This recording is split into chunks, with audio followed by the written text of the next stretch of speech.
Hey everybody, welcome to the Ronline Report. Joining me today is IFBB Pro Josh Wade, who I had on almost exactly 6 months ago today, as you're watching this.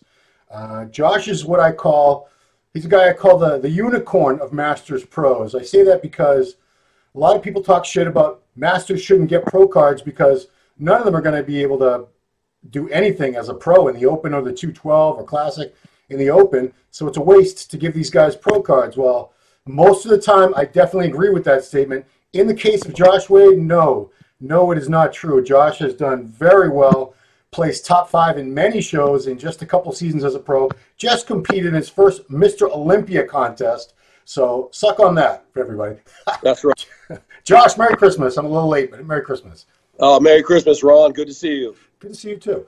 So yeah, let's recap 2018 as it's almost over. It was a pretty good year for you. I technically call this your third season, but it's not really, because your first season as a pro was you turned pro at the 2016 Team Universe and then jumped into the, the Golden State Pro, which was like a week or two later? Correct. So I don't know if we want to call that a season. That was one show. 2016 was my only pro show. Yeah. And then I had a full 2017 and 2018 season. You did. And let's run that down. So to refresh people's memories about 2017, 5 shows that you were in shape at all 5 for. Cal Pro, 6th place. Chicago Pro, 6th place. Ferrigno Legacy, which was, I'm not going in order, was 3rd place. Muscle Mayhem show in Kansas, 9th place. I don't know what happened there. And Vancouver Pro. They didn't know me. They didn't know you. Who is this dweeb? That's why. Yeah. Vancouver Pro, 3rd place. So, wow. I'm going to call that your first real pro season. Correct. 2 3rd places, a 5th place, and 2 6th places. I mean, I know a ton of guys who got their pro cards, never once placed top 6 in even the lowliest of pro shows after, 4 or 5 years, and then they just kind of gave it up and went back to whatever it was they were doing. But you had a great rookie. I'm going to call that your rookie season. Yeah. This year I was privileged to be at, I only saw you compete in 2 of these shows, but I was at the New York Pro. And to be honest with you, I knew who you were, but you weren't really on my radar. And then as the judging went on, I was like, oh, wow. I said, why are they calling this guy out with all the – and then I took a good look. I said, look at the balance, look at the muscle thickness and density, look at the condition. And you definitely deserved 4th, maybe even could have been a little higher at that one. Cal Pro, another 4th place. Vancouver Pro, another top 3, 3rd place. And you finished the year strong at the Mr. Olympia. Let's talk about that, because that's every bodybuilder's dream, is to be on the Olympia stage. So run down that whole weekend for me. What was it like from start to finish as someone who's looked up to the Olympia as from the sidelines and looking at it online and in magazines for years? Well, Ron, to be honest, to sum it up in one word, exhausting. But obviously, yeah, definitely a dream come true as any bodybuilder would want to be. I mean, that's the top stage. That's the echelon of our sport. It is our Super Bowl. And comparing to the Super Bowl, there's a lot of events that lead up to it. The Meet the Athletes, the press conference, which I wasn't part of the press conference. Yeah. As being an All-Max sponsored athlete, I have appearances at the Expo on Friday and on Saturday, going from the Orleans Hotel to the Convention Center, fighting traffic, find to make way back, go to tanning, come back, obviously multiple tanning sessions, prejudging Friday, Saturday finals. So, I mean, it's all in all, and then not to mention the photo shoots on Sunday, the day after, when you're already exhausted, you're making sure that you're staying in shape because obviously your sponsor wants to get good pics. Right. I think this was the best photo shoot I've ever done. Wow. I really felt like I actually did look phenomenal shape-wise. Yeah. But, even back to the very beginning of that weekend, though, the Meet the Athletes was the first time that it became surreal to me. I was lucky. I don't know how, but my table setup was directly in front of the Olympia stage. Oh, wow. Yeah. Directly in front. So I'm sitting there, and my backdrop is the Olympia stage. So you were right next to Heath, Flex Lewis, and Sean Roden were all right down there. I think. Yeah, exactly. Well, yeah, Phil Heath was on was actually like facing the Olympia stage, where my backdrop was the Olympia stage. Oh, okay, wow. There was no tables closer to the actual stage than mine was somehow, and that was amazing. So when I came out and I looked and I saw that, I don't think I moved for 5 minutes. It was one of those like, holy shit, really. I mean, you know, obviously everyone calls me a grinder. Nobody thought that I should have ever made that stage, which honestly, I dreamed about it, yeah, but as a realist, I never thought I would either. So, I mean, a lifelong dream, and I've been competing over 12 years. So for that to actually come to fruition, which, again, I never really thought was possible. I never even thought I'd be a good pro, even though I did have the dream of being a pro. Phenomenal. I mean, it was, the backstage experience was different than any other pro show. The amount of equipment that's back there for us to pump up. I mean, it is straight VIP treatment from the get. As soon as I landed, obviously they have a car service that picks you up from the airport. Oh, wow. Guy Del Corso? Del Corso, yeah. Yep. Him and a couple other people actually met me at the baggage cart, collected my baggage, took it to the Tahoe, to the vehicle, and right then was like, wow, this is VIP for sure. So this is definitely the top level. They treat us athletes very well, and I was super appreciative to everybody that was there for that. You got your Olympia tracksuit too, right? Yeah, and then the Opens are the only ones that have the name embroidered on the back.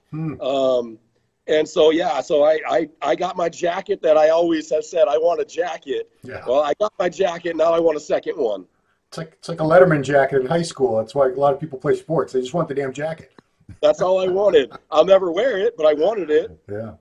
I'd put that shit in a frame. I'd put that in a frame, yeah, up on my wall. I wouldn't wear it either. That's true. So the actual experience, break it down for me. Friday night was your first time stepping out on stage, and you're sharing the stage with, you know, Phil Heath, Roly Winkler, Big Ramy, these guys who've been up there for years and they've been top Olympians.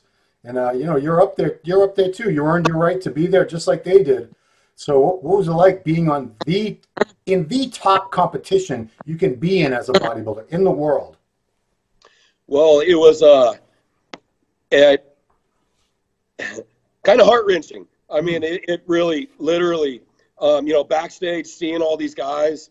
And, you know, I think I was number 11. I think Dexter Jackson was number 12. So, you know, I came out right. So I was lined up, like right around Phil Heath, and Dexter Jackson was, I think, right behind me. Yeah. And, you know, looking at these guys that I've idolized, and yeah, I've seen a lot of them, but there's a few that I have not been around as close, like, you know, Dexter and Roly and Phil. And the camaraderie is awesome. You know, even though, you know, I obviously, this is my first time there. A lot of people still, you know, didn't really know me, I guess. Yeah. But the camaraderie from all the guys, you know, shaking hands backstage, it's something that you would hope the sport would be, but you don't really know. And for everybody to kind of welcome me as a rookie was a humbling experience. But as soon as I got on stage for the first time at prejudging, I thought my heart was going to bounce out my chest. I mean, it really was. Even Steve Kuklo, obviously, is, you know, another All-Max sponsored athlete. He's a good friend of mine. Yeah. Steve told me, before you go out there, take 3 big, deep breaths. And that really helped, because I did calm myself a little bit before I went out there. And then as soon as I got done with my individual and walked off stage, all of a sudden I felt my heart like explode. I mean, it really, I don't know why it hit me after the fact. I was like, holy shit, that just happened. Yeah. But actually, as far as competition from stage to stage, again, I've been competing 12 years. So I've been on a lot of stages, and I've been a lot of pro stages recently. Yeah. So I don't have stage fright.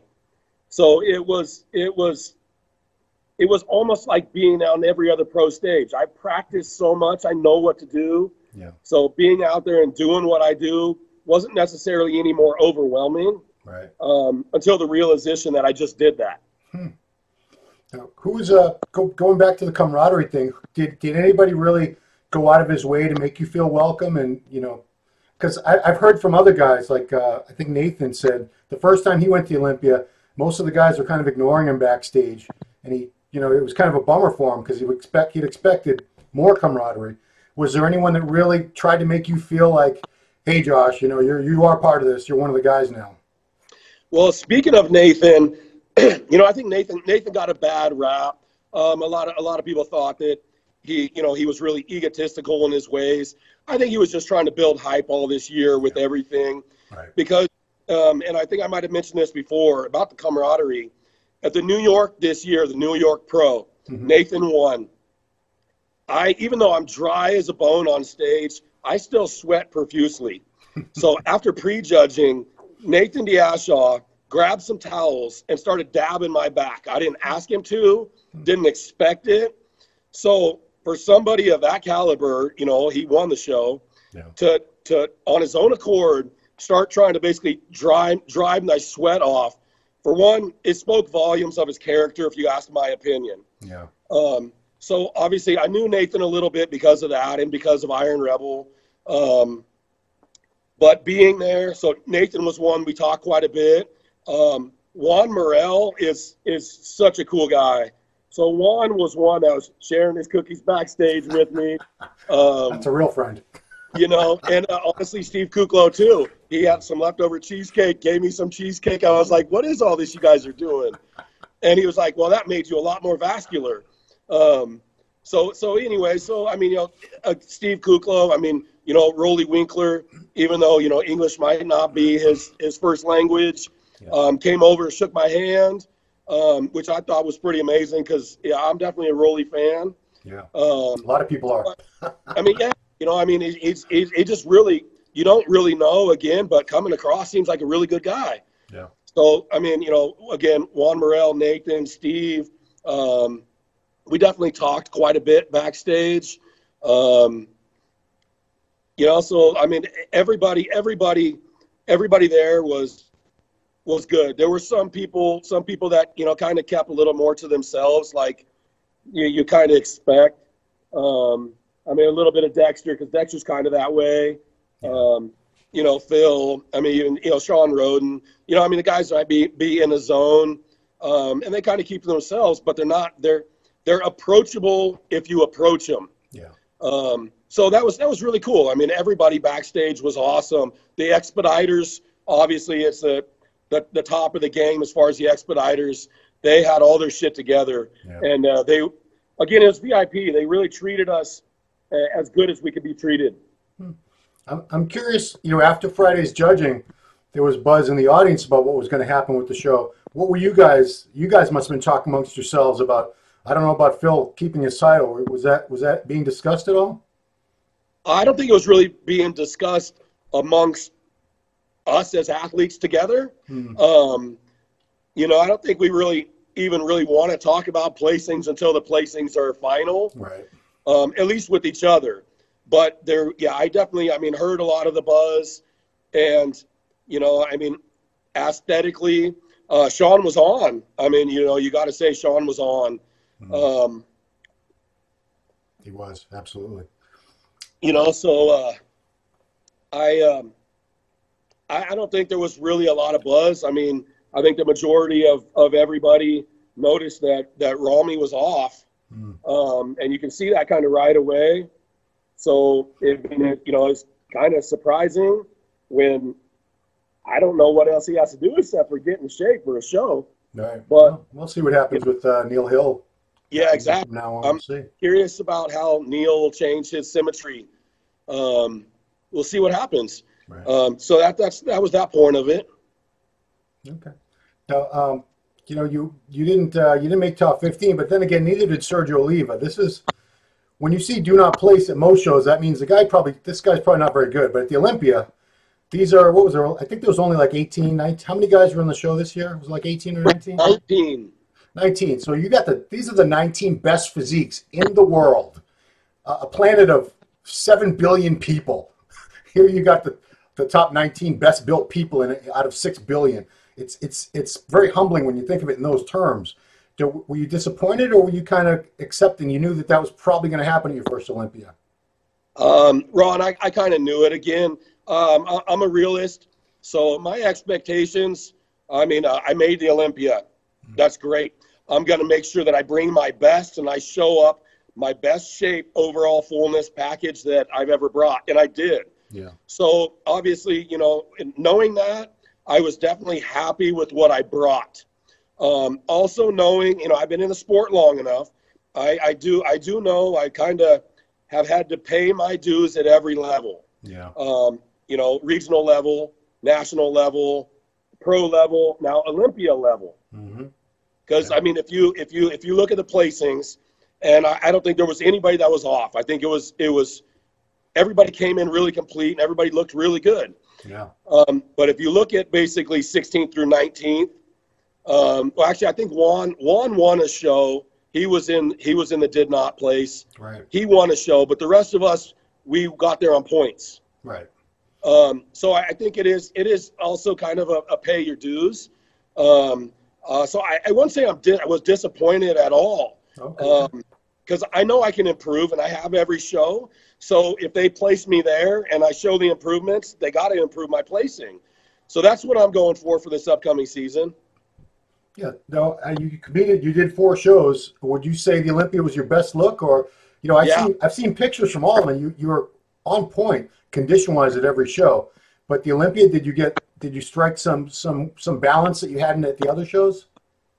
You know, I think there was a little bit more, and I've always, my problem is I've always over dieted.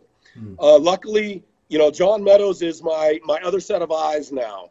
Yeah. So John is my coach, but he's also the one to tell me, okay, you know, maybe we should stop cardio for now, because I'm an over dieter. I'm always one that never thinks I'm in good enough shape. Right.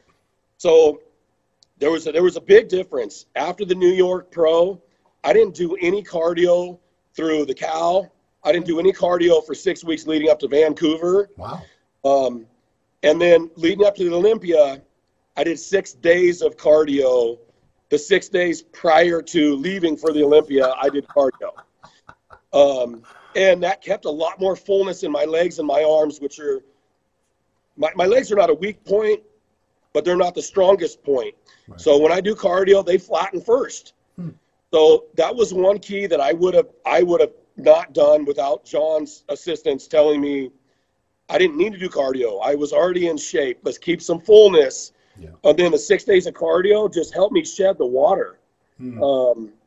So it wasn't anything magical as far as I was already in shape. Right. Now it was making sure I retained the muscle tissue. Plus, I think it was the smallest my waist has been, and not based on numbers, just based on the taper, especially my back double bicep. Yeah. I really liked the way that it looked. So I think I peaked, which I think I peaked condition-wise for all shows. Yeah. But I think I peaked package-wise, if we want to say it that way, for that show. Now, before any of the other competitors out there getting bright ideas about not doing cardio, make it clear that the reason you didn't do cardio because you were already in contest condition, and you were just trying to maintain that without flattening out. It's an individual thing. Because I'm sure somebody would have heard this and go, oh, maybe I shouldn't do cardio for my next show. Well, the whole thing is get ready, right? Get ready first. I did cardio leading up to the New York for 12 weeks, and I was shredded for New York. When my body having a pretty fast metabolism, once I'm lean, I get leaner, and it speeds up faster and faster and faster. So I know I have to feed myself. I know if I started going intense on the cardio, I will tear down muscle tissue. So for everybody out there, make sure you're ready first. Don't think it's water and wait till the last minute. Get the fat off. Once you're fat free, you can't really hold water. Okay. I should have said this at the very beginning, and maybe I'll say it at the end just so people know. You are now a muscular development columnist starting in the February 2019. I'm sure we're all going to be writing 2018 on our checks for about a month or two. But 2019 February issue starts your column called Relentless Pursuit. And first of all, welcome to the team, man. So glad to have you because you're somebody that's a coach, and you're actually a big part of Meadows' Mountain Dog Diet website too, aren't you? Yeah, definitely am. I've been in a lot of the in the trenches, Yeah. detailing my diet, my training, etc. I'm very happy. Obviously, I think I started reading Muscular Development magazine when I was like 15 years old, and had dreams of becoming a bodybuilder, but was a skinny white kid, which didn't necessarily have even very good athletic potential. So yeah, I mean, it's absolutely a dream come true. I can't tell you how many years I read all the columns from all the pros, the coaches,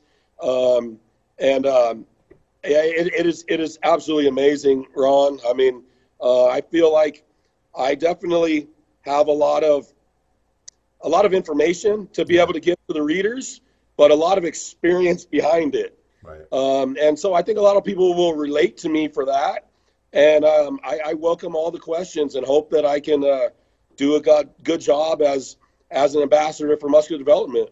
You will, and because like you've said why, but we've had many. We've probably had 100 different athlete columns over the years, at least, that have come and gone, and a lot of guys with these spectacular physiques and tons of titles, they don't know a whole lot as it relates to how they can help the average person because they're so above average. Anything they've ever done has worked. Everything they've ever done. So they never really had to figure much out. My arms don't grow. Because I remember posing questions to people and they'd be like, what do you mean their arms don't grow? I'm like, their arms don't, they said, do they train them? I said, yeah. The guy says he trained them and they're not growing. What should they do? He's like, well, train them. They're kind of clueless, but you don't strike me as that. You're more of a, if I want to say real person, I hope that doesn't offend anybody, but you're more like, even though you're 245 pounds ripped and everything, you're an Olympia competitor and everything, you can relate to the average bodybuilder right there a lot better than most of the people who've had these question and answer columns in MD and other magazines like Flex. That's just my feeling. We'll see. Yeah, I've had to work myself up. I definitely pride myself in having extreme work ethic. Plus, I've been through a lot of trials and tribulations and injuries and workarounds. Because I mean, as you noted, I am Masters competitor. I mean, I'll be 40 this upcoming year, which is late to kind of get a pro start. Yeah. But I'm still on the rise, so I'm still hungry. Yeah. I mean, your best years are ahead of you as far as I'm concerned. You're just cracking the code right now. So the Olympia, that was your fourth show of the year. You stayed in, 2%, whatever percent body fat. You stayed shredded for a long time this year because New York Pro was middle of May. So May to June, July, August, at least 4 months solid. You were just ripped, which has to be rough. So what kind of break have you taken? How do you decompress and let everything recover so you can come back and get back into heavy training after putting your body through months and months of dieting like that?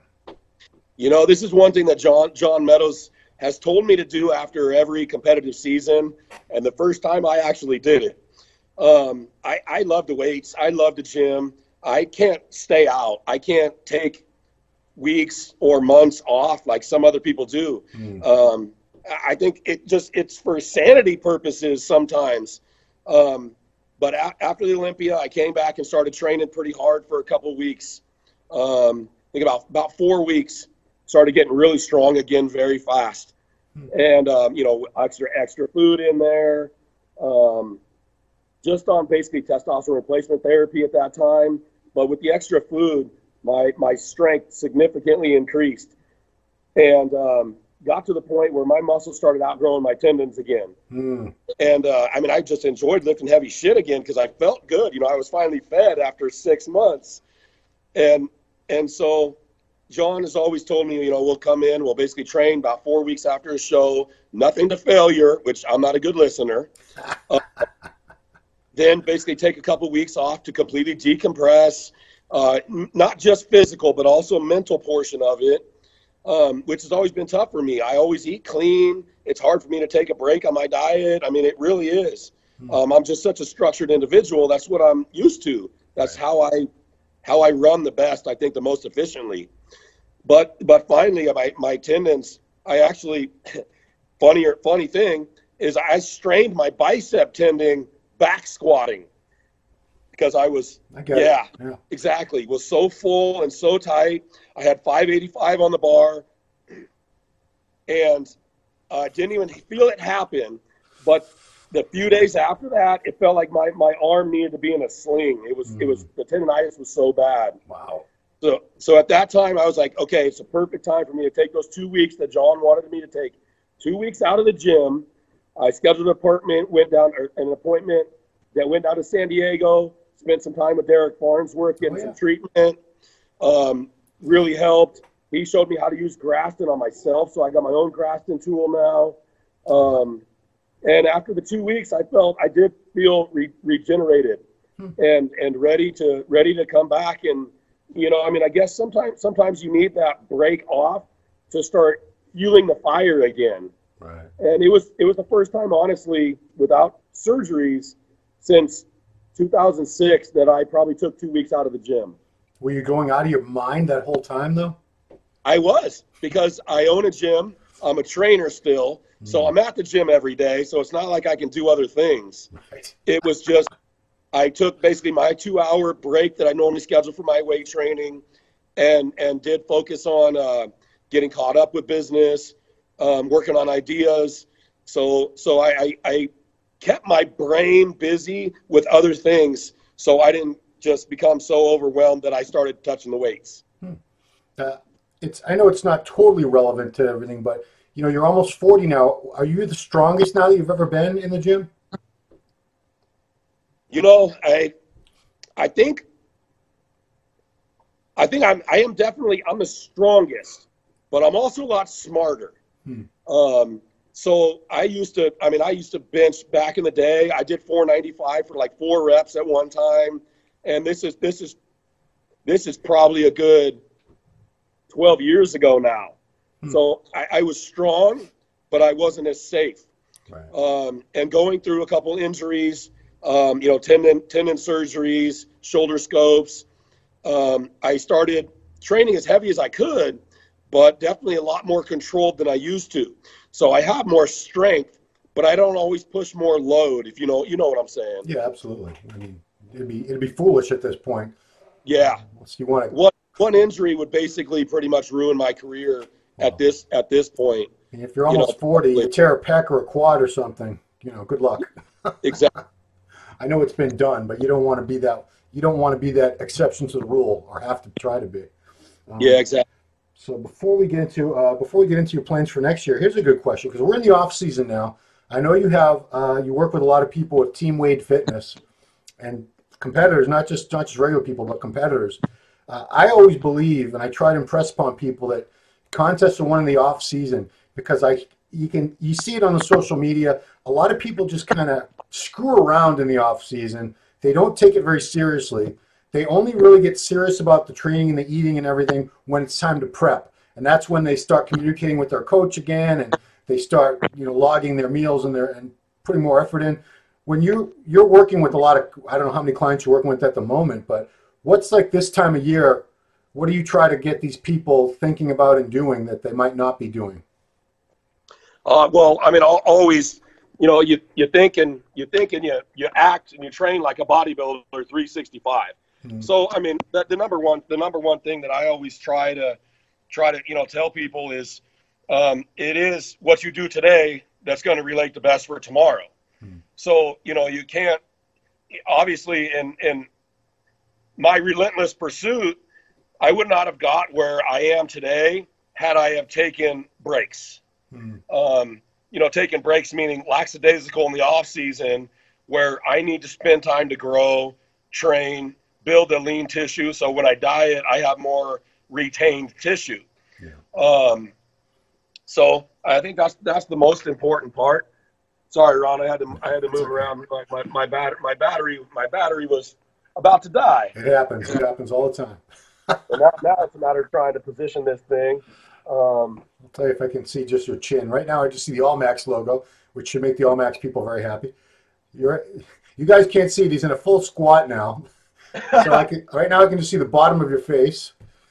Okay, so we got to go even a little bit lower. Let me see this angle. Sorry, Ron. You're a tall guy. Just sit on the ground. I think you'll be okay. I can't sit on the ground. I'm 265 pounds. You can do it, man. Somebody will come get you when it's over. There you go. Oh, Perfect. That's perfect.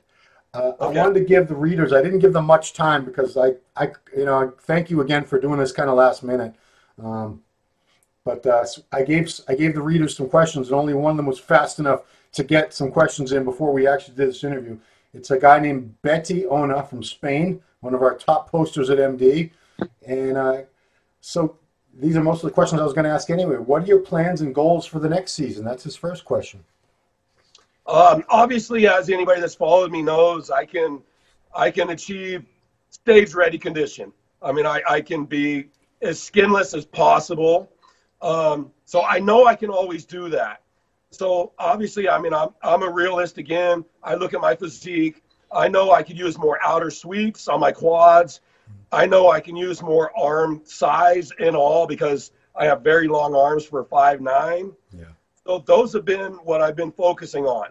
And right after the Olympia, was into training legs 3 times a week to try to get maximum fullness in there. Wow. Now back to basically prioritizing arm and leg training. Even John Meadows said my arms and legs are slightly behind my upper torso. So that's where primarily the focus is. If I can bring more roundness to my quads, I don't have the smallest waist, you know, I mean, I'm kind of blocky waisted. It's not distended, but it is blocky. And your hip bones are what they are, no matter who you are. Exactly. So the more sweep I get, the more it's going to accentuate my X frame. Yeah. More fullness to my arms, obviously, that's my number one goal. I know my arms, because of the length of them, they're behind a lot of the guys I compete against. So that's what I'm hoping. I'm hoping to bring in a little more size, especially to the areas that I need to make me as symmetrical as I can possibly be. Okay. But I will never sacrifice my known condition, because if I do, I know the judges will knock me. That's right. Exactly. Yeah. How much cardio do you do pre-contest? So we've established that up to a certain point you don't do it after a certain point. But when you were doing cardio, how much were you doing? I obviously, you know, a bigger individual. My resting metabolic rate is over 3,100 calories. Wow. I've had the DEXA scan test done not too long ago. So I have all those numbers to help me work with. So even at rest, I burn 40% carbs. So I know that I have a fast metabolism. So if I try to go tremendous heart rate on the cardio, I will start tapping into muscle tissue, no doubt. So for me, I might have a higher duration. I get up to 50 minutes a session, fasted, empty stomach, but at a steady state. Okay. So, I mean, I'll start 12 to 16 weeks out from a show, and I'll start at 35 minutes steady state in the morning. And my steady state is normally like 3.5 miles an hour on the treadmill. Okay. At 2 to 5% incline. That's it. And then I'll increase the duration, 5 minutes to 40 minutes, up to 45. And then normally I get up to about 50 minutes, 5 to 6 days a week max. Okay. And that's been enough for me. And then once I'm there and I'm stage ready, through my diet, I can maintain my level of condition without having to continue on cardio between shows sometimes. Well, you said you used to be you were never a little fat boy, so it makes sense. Your metabolism is never going to be as slow as some people's who used to be, you know, overweight. Calories in the off season and pre-contest. So if your maintenance level is 3,100, where do you go how low do you go on prep, and how high do you go in the off season? You know, for only short periods of time during prep do I go below 3,000. Okay. And short periods, meaning maybe the final couple weeks, if I have some that we feel like I have to get rid of. Off season, my baseline calories are normally around 4,700 or so, but that allows me to still have a couple cheat meals a week in the off season, to where on an average, I'm probably close to 5,500 calories a day. Okay, cool. Your favorite exercise, what is it? I'd say favorite, based on most challenging, would definitely be the squat. The squat is it's one of those things where I think you have to be very mentally prepared to push maximum weight. And one thing that I've really enjoyed recently, since, like I said, I got bicep tendonitis from back squats, I got this this spider bar from Elite FTS. And it's a combination of a yoke / cambered squat bar. Oh, yeah. So I feel my core is so stable. It's super challenging, and I love the challenge. So it's kind of like a safety squat bar, but it's also cambered. Correct. So it distributes the weight a little bit lower and more around your hip area. I love it. It's the only bar I've squatted with in the last probably 4 weeks. Wow. Who makes that again? Elite FTS makes it's called a spider bar. Okay. That's, Meadows is always using weird stuff that they make. That's exactly that's who said, when you get older, it's going to be beneficial for the shoulders as well. Right. No, that makes a lot of sense with your hands out here. How long does a leg or back workout last? 3, 6, 7 hours? I don't know. Yeah, right. I believe in volume, but I'm still more intensity and shock techniques. So I don't ever have a workout that lasts more than an hour and a half. Okay. And that's pretty typical for the majority. Obviously, arms are less, but I still put about an hour into my arms, and I'm training them 2 to 3 times a week. No. So an hour and a half is maximal. That's all that you even need. Yeah. Is this just you, or do you have a partner or two that you're going through this with? I normally have somebody that trains legs with me. I have a couple people that I train legs with that are pretty serious and strong. Yeah. A lot of times I end up training by myself the majority of the days. I train in the afternoon. Sometimes it's hard to get people here for that. I do have a really good friend / client that tries to train with me as many days of the week as possible. He's a great guy. He's been my business mentor, and I knew you couldn't hold that position forever. Yeah, your legs are probably killing you right now. Yeah, hopefully I'm still in a good visible spot for you. I can see well, if you slouch down, I can see your full face. All right, I guess I'm going on the ground. Here we go. See, guys, this is real. This is real life. Okay, there you go. That's all right. We can't see the logo, but I think we said all max about 20 times so far. We're good. The other question, he had a lot of questions, so it's a good thing we didn't get more because you'd be here all damn day. Posing practice, how much time do you spend? Do you do it year-round? You just do it leading up to a show? How much time do you put into posing practice? Well, definitely as soon as I start prep. So at least 16 weeks, I run through all my quarter turns and all my mandatories after cardio every morning. Wow. Excuse me. So, basically after cardio, when I'm already hot, I'm sweaty, I'm winded, I feel like that's the best time to practice when you're already slightly exhausted and, you're still fasted state, your energy's not the best. So the longer you can hold it at that time, I think it's a good test for when you're fresher. Sure. I still do, even in the off season, I do weekly updates. So I always run through all my poses, at least every week, if not more, in the off season, and then every day starting prep. Okay, cool.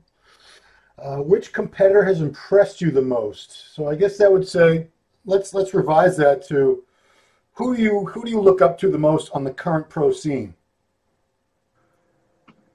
Okay, there's a couple different ways to answer this. As far as personally, people that I know, I think Steve Kuklow's been an idol of mine since 2011. And he really has, and not just his physique, but his character. That's how I really look up to people, is based on the character. As far as impressiveness, what Roly brought to the Olympia stage this year, bringing his waist down, looked phenomenal. He was somebody that when I was watching the finals from the audience, my eye was kept being drawn to him. And it just, it's freaky, but it's more symmetrical freaky than it ever used to be. Right. that's kind of the way that I look at things, at least in the open category right now. Now, I don't want to put you on the spot, but you know, I was talking to Giles on the show last week about this. Roly's someone I never thought of as a potential Mr. Olympia. I said, this guy's really good, but I didn't see him ever being that good. And now I'm actually seeing it where I could see Roly becoming Mr. Olympia in the next year or two. Do you see that possibly happening? I do. I mean, I think he's brought in a great level of conditioning, which can possibly improve a little bit more. Yeah. And if it does improve a little bit more with every other thing that he has, I think he would be everything that you're looking for. So, yeah, I definitely agree. If he can bring in, you know, keep the waist tight, he's big enough. Everybody knows that. Yeah. So a little bit more conditioned, and I don't know what else you can bring to the game. Right. Yeah. He's a very complete package now. So, okay, let's give people your contact. Are you accepting online clients at this point, or are you full up? You know, I'll probably be able to take some clients as far as online, you know, everyday or competitor coaching clients. Yeah. You know, fairly full, and I don't ever want to lose that personal touch. Right. So I can take clients. I mean, my Instagram is at IFBB Pro Josh Wade. Yeah. So I can be direct message there. My email is in my bio, so they can get a hold of me through the Instagram as well. And you have a website, teamwadefitness.com, right?